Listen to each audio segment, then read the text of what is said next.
Baik, para mahasiswa, mari kita melihat contoh secara langsung dalam soal permintaan dan penawaran ini. Nah, di sini kita lihat fungsi permintaan dan fungsi penawaran. Fungsi permintaannya adalah Q sama dengan 15 minus P. Nah, yang pertama kali kita lihat adalah apakah ini fungsi permintaan atau penawaran. Caranya apa, teman-teman? Kita lihat di depan variabel independen P, itu tandanya apa? Nah, ketika tandanya adalah minus, oh berarti betul ini adalah fungsi permintaan. Ya. Nah, ternyata di sini betul ya. Ini minus 1P gitu kan ya. Satunya tidak ditulis. Minus P. Artinya di sini adalah fungsi permintaan di mana pengaruh hubungan harga terhadap Q ya, itu adalah negatif. Artinya apa? Jika harga barang tersebut naik, maka jumlah barang yang diminta turun. Ya. Jika P naik, maka Q turun. Demikian juga sebaliknya, jika P-nya turun, maka Q-nya naik. Nah, ingat bahwa posisi P dengan Q adalah dibatasi dengan sama dengan ya. Jadi Q dan P harus berbeda ruas. Yang satu di sebelah kiri sama dengan, yang satu di sebelah kanan sama dengan. Harus berpisah. Ya, kita lihat di sini adalah slope-nya atau kemiringannya ya, atau koefisiennya itu negatif. Artinya menunjukkan pengaruh P terhadap Q adalah negatif. Berarti fungsi permintaan. Nah, kita lihat fungsi penawarannya. Q sama dengan minus 6 ditambah 2P. Teman-teman, sebenarnya tidak terlalu merisaukan yang min 6 ini, karena ini adalah konstanta. Yang perlu diperhatikan adalah yang plus 2P ini. Ya, plus 2P. Nah, di mana kita perhatikan di depan variabel independen P itu tandanya apa? Plus atau minus, positif atau negatif. Ya, ternyata di sini adalah positif 2P ya, atau plus 2P. Nah, di sini positif, nah, artinya berarti pengaruh hubungan harga terhadap Q itu adalah positif. Nah, kalau pengaruhnya positif, berarti ini adalah fungsi penawaran ya. Jika harga naik, maka jumlah barang yang ditawarkan juga akan naik. Atau jika harga turun, maka jumlah barang yang ditawarkan juga turun. Artinya sama-sama bergerak naik atau sama-sama bergerak turun antara P dan Q-nya. Nah, begitu ya teman-teman ya, cara menganalisis suatu persamaan. Pokoknya yang ada, yang melekat pada P itu adalah apa arahnya atau tandanya, positif atau negatif. Tapi harus dipastikan bahwa posisi P dan Q adalah dibatasi atau disekat dengan sama dengan. Artinya keduanya berada di ruas yang berbeda. Ya. Pertanyaannya adalah mencari harga keseimbangan dan jumlah barang keseimbangan atau PE, P equilibrium, dan QE, Q equilibrium. Ya. Baik, mari kita lihat. Syaratnya apa teman-teman keseimbangan pasar? Ya, syaratnya tadi QD sama dengan QS. Nah, ini harus kalian hafalin ya. Ini persamaan identitas ya namanya ya. Persamaan identitas QD sama dengan QS. Ya. Nah, QD itu berarti mewakili fungsi permintaan ini 15 min P. Ini adalah QD-nya. Kemudian yang QS, Q supply ya atau penawaran adalah min 6 ditambah 2P. Ya. Makanya QD sama dengan QS, kemudian kita lanjutkan. QD-nya adalah 15 min P ya, sama dengan Q QS-nya adalah min 6 plus 2P. Ya, kita selesaikan. Yang ada P-nya disatukan dalam satu ruas yang sama. Ya, di sini P ada di sebelah kiri, minus P. Kemudian ada plus 2P ada di sebelah kanan. Ya, yang sama-sama yang P-nya ini ditempatkan pada sisi yang sama atau ruas yang sama. Boleh di kanan semuanya atau di kiri semuanya. Nah, ini kebetulan minus P pindah ke sisi kanan menjadi tandanya berubah. Plus P gitu ya. Minus P menjadi pindah ke kanan. Kanan sama dengan menjadi plus P. Plus 2P ditambah P. Atau plus 1P. Menjadi ketemunya 3P. Ya. Kemudian yang konstanta, sama-sama konstanta juga berada dalam ruas yang sama. Nah, minus 6 ini yang ada di sebelah kanan, di ruas kanan, pindah ke ruas kiri. Namun, tandanya berubah ya. Minus 6 menjadi 6. Jadi, 6 ditambah 15. Nah, ketemu 21. 21 sama dengan 3P, P ketemu 21 dibagi 3, yaitu 7. Ya. Harga ketemu 7. Nah, ini adalah harga keseimbangan teman-teman atau PE yang kita cari. Nah, kemudian kita mencari QE-nya. QE, jumlah barang di pasar itu berapa harusnya. Ya, maka dengan modal P sama dengan 7 ini, kita masukkan dalam salah satu persamaan. Bisa di persamaan permintaan, bisa di persamaan atau fungsi penawaran. Yang paling mudah yang mana? Nah, yang paling mudah yang permintaan karena P-nya cuma 1, tidak perlu mengalihkan. Ya. Ya, mari kita lihat Q sama dengan 15 min P. Nah, P-nya kita ubah dengan 7, ya, kita masukkan 7. 15 min 7 sama dengan 8. Jadi Q-nya atau Q keseimbangan atau QE itu adalah 8. Kita ketemu, teman-teman, hasilnya. Jadi, PE sama dengan 7, QE sama dengan 8. Mari kita tentukan titiknya dulu teman-teman.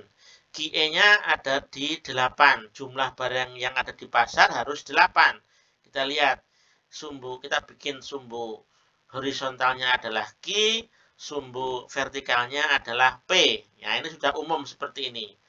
Ya, sumbu vertikal P, sumbu horizontal Q. Ya. Kemudian kita lihat tadi Q-nya atau jumlah barang ya yang harus disediakan di pasar berapa? Yang harus ada di pasar 8. Nah, di sini 8 ya. QE-nya 8. Kemudian harga kesepakatannya berapa antara penjual pembeli, antara permintaan penawaran? Oh, 7. 7 rupiah atau 7 dolar misalnya ya. Ya, kalau tadi contoh yang sebelumnya 12.000 harga sepakatnya setelah tawar-menawar. Nah, di sini 7 ya. 7 dan 8. Ya, ketemu, kita hubungkan, kita kasih titik dulu. Ini adalah titik E, equilibriumnya. Ya. Kemudian untuk menggambarkan sumbu atau fungsi permintaan, oke, tadi di pertemuan awal sudah kita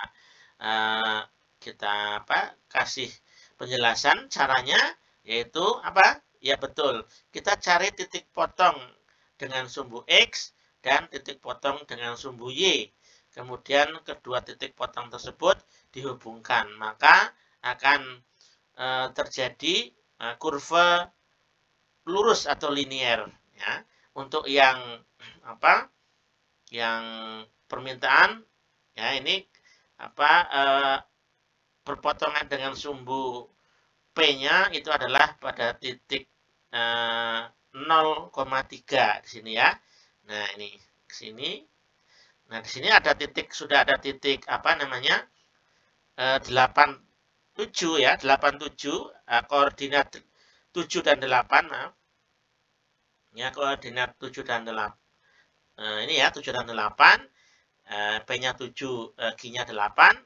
Ini juga dilewati oleh baik kurva demand dan dilewati juga oleh kurva supply, sehingga sudah ada dua titik. ya. Di sini titik 3 di sini dan titik 78 di sini ya. Ketemu, kita hubungkan ketemu kurva supply-nya. Ini supply, maaf ya, supply ya. Kurva demand-nya mana? Kurva demand-nya yang ini. Maaf, tadi terbalik. Kurva demand-nya ini yang berpotongan dengan sumbu X-nya adalah ketika P-nya katakanlah 0 ya. P-nya 0 berarti berpotongan dengan sumbu Y ya. X-nya 0, P-nya 0, maka berpotongan dengan Q di sini, titik 15 di sebelah kanan ini ya. Nah, ketemu 15, ya, demikian juga pada saat Q-nya 0 ya. Q-nya 0 juga demikian ketemu P-nya 15. Nah, atau 15 tidak perlu dicari juga sudah ketemu, tinggal 15 yang sudah ketemu ini dihubungkan dengan titik equilibriumnya juga akan ketemu di sini titik 15. Nah, artinya untuk mendapatkan sebuah garis lurus itu minimal diperlukan 2 titik. Minimal diperlukan 2 titik ya. Oke. Saya kira mudah ya teman-teman untuk menggambarkan dua kurva fungsi permintaan dan penawaran yang ditemukan atau kita mencoba mencari titik equilibriumnya, yaitu pada titik E ya, yaitu Q-nya 8, Q keseimbangan dan harga keseimbangannya 7. Nah, mari kita lihat pada pembahasan berikutnya bagaimana jika kita memasukkan pajak. Nah, pajak ya. Pajak yang dikenakan atas penjualan suatu barang, ya kita lihat di sini, menyebabkan harga jual barang tersebut naik. Betul enggak? Ya, pajak itu menyebabkan harga barang menjadi naik. Ya, jadi barang yang mau dijual kalau kena pajak PPN gitu ya, pajak penjualan, maka tadinya harganya katakanlah 10.000, kena pajak 12.000, kena pajak 2.000 menjadi harganya 12.000, yang 2.000 itu pajak. Nah, berarti melekat pada apa? Melekat pada supply ya teman-teman ya. Nah, sebab setelah dikenakan pajak, produsen akan berusaha mengalihkan sebagian beban pajaknya kepada konsumen. Jadi, rule-nya begitu ya teman-teman. Ketika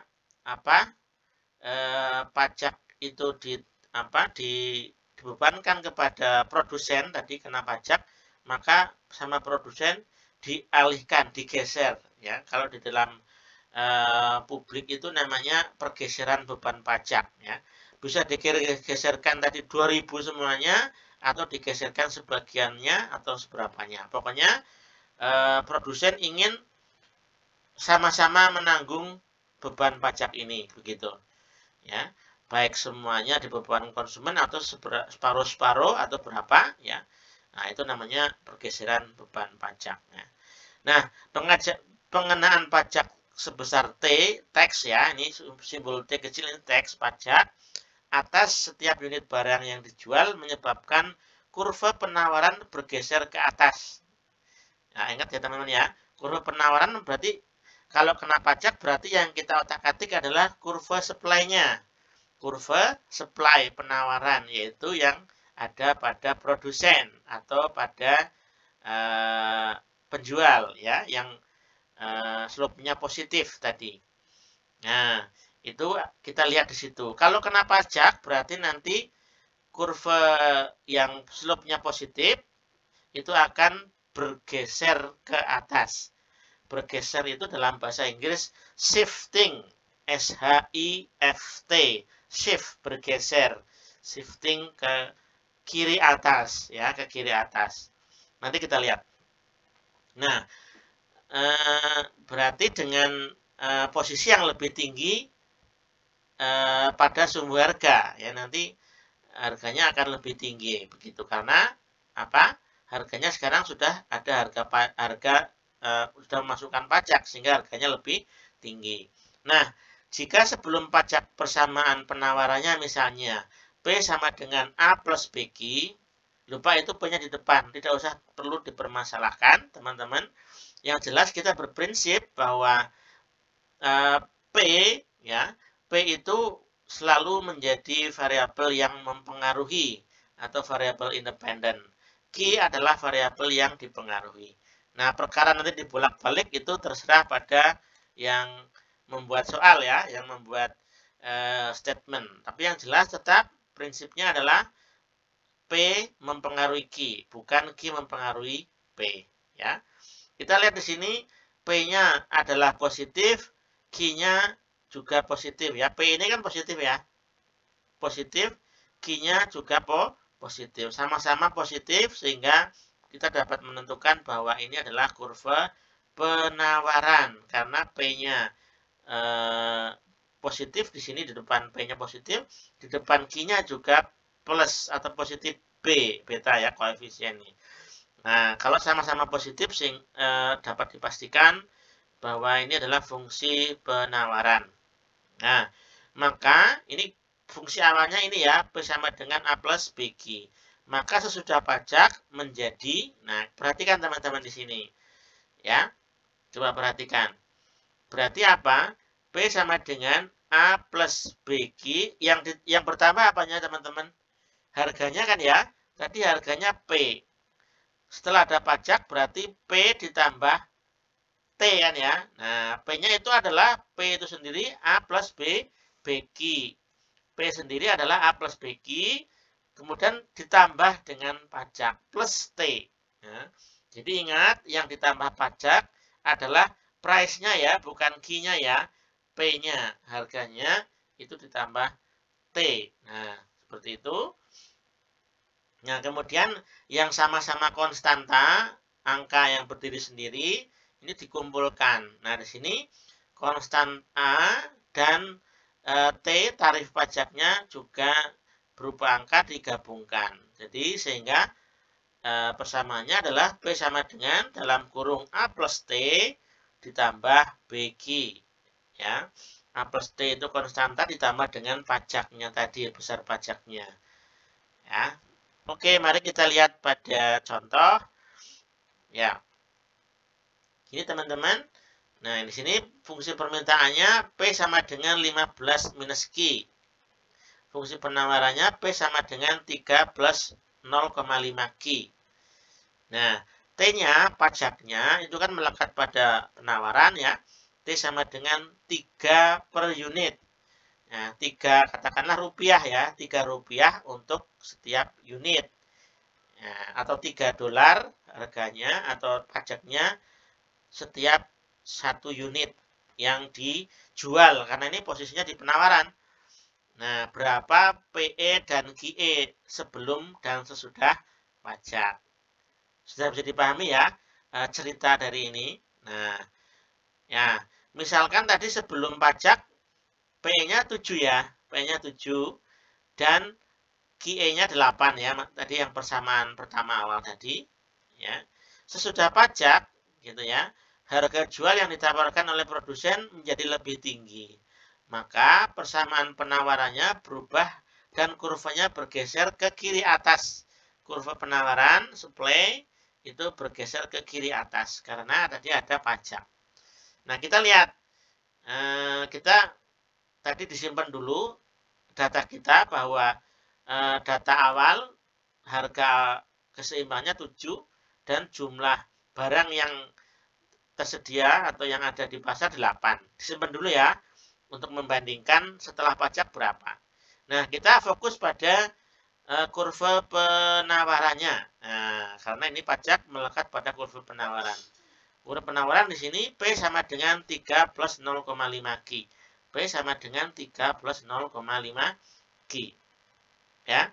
Nah, di sini maka P-nya itu ditambah dengan 3 ya, teman-teman ya. Tadi ada pajaknya 3. P sama dengan 3 plus 0,5 Q ditambah 3. Ini ya, pajaknya 3 rupiah per unit. 3 rupiah atau 3 dolar. Sehingga di sini 3 ditambah 3 yang sama-sama konstan itu 6 ditambah 0,5 Q. Ya, 0,5 Q. Permintaannya gimana? Permintaannya tetap tidak ada informasi. Berarti tetap P sama dengan 15 minus Q. Nah, setelah itu maka apa? Kemudian kita samakan. Tadi kalau QD sama dengan QS, PD sama dengan PS gitu ya. Nah, itu kan sama-sama kondisi keseimbangan kan. Nah, di sini kita lihat keseimbangan pasarnya. Kita menggunakan yang P sama dengan 15 min Q ya. Oke, kita lihat PD sama dengan 15 min Q. Nah, kita masukkan P-nya ya. P-nya tadi berapa P-nya? P-nya adalah permintaannya tetap ya, permintaannya diganti dengan PS-nya. PS-nya adalah PS setelah pajak, tadinya 3 plus 0,5 Q, sekarang setelah pajak menjadi 6 plus 0,5 Q. Berarti P ini dirubah menjadi 6 ditambah 0,5 Q, ini sebagai PS, sama dengan 15 min Q ini sebagai PD. Ya, harga di sisi supply, yang ini harga di sisi demand. Ya, 6 plus 0,5 Q sama dengan 15 min Q. Ya, yang membedakan mana ini ya, 6-nya ya, karena 6-nya sudah ditambah pajak. Nah, kemudian ketemu berapa? Nanti hitung-hitungnya kalian saya kira tidak perlu dipermasalahkan ya, bisa semua ya. Ketemu minus 1,5 Q sama dengan minus 9. Q-nya sama dengan 6 ketemu. Q sama dengan 6 ini adalah keseimbangan atau jumlah barang yang ada di pasar ya, keseimbangan setelah adanya pajak. Nah, ini atau disebut di sini kita simbolkan sebagai Q aksen equilibrium E itu 6. Ya. PE aksennya berapa? PE aksennya adalah ya nanti tinggal dimasukkan saja ke dalam persamaan ya. Q-nya 6 katakanlah ya. 6 masukkanlah pada persamaan salah satunya. Misalnya permintaan ya, kan tetap tuh. P sama dengan 15 min 6. Ketemu berapa? P-nya sama dengan 9 ya. Atau boleh dimasukkan Q sama dengan ini dalam kurva penawaran, tetapi ingat ke kurva penawaran yang sesudah pajak yang 6 plus 0,5 kali 6. Jangan dimasukkan ke kurva penawaran yang sebelum pajak. Nah, ini nanti salah. Ya. Nah, jadi ada dua cara Q yang ketemu ya, Q sama dengan 6 atau Q keseimbangan setelah pajak 6 ini boleh dimasukkan ke kurva permintaan karena tetap tidak berubah. Q-nya dimasukkan ke ini, P sama dengan 15 min 6, ketemu 9. Atau Q sama dengan 6 ini dimasukkan dalam kurva penawaran tetapi yang setelah ada pajak, yaitu 6 plus 0,5, Q-nya diganti dengan 6. Ketemu 9. Ya, mari kita bedakan PE tadi harga sebelum pajak berapa? 7. Harga setelah ada pajak menjadi 9. Keseimbangan ya. QE jumlah barang sebelum pajak ada 8 dan yang setelah pajak Q-nya ada 6. Nah, artinya apa teman-teman? Harganya naik, jumlah barangnya menjadi turun. Ya, harganya naik menjadi berapa sesudah pajak? Dari 7 menjadi 9 rupiah ya, ini atau dolar kan harga. Nah, Q-nya jumlah barang yang ada di jumlah barang ya di pasar tadinya 8, setelah ada pajak menjadi 6, turun ya. Wajar kan turun, kenapa? Karena harganya naik ya, jadi yang bisa disediakan di pasar menurun dari 8 menjadi 6.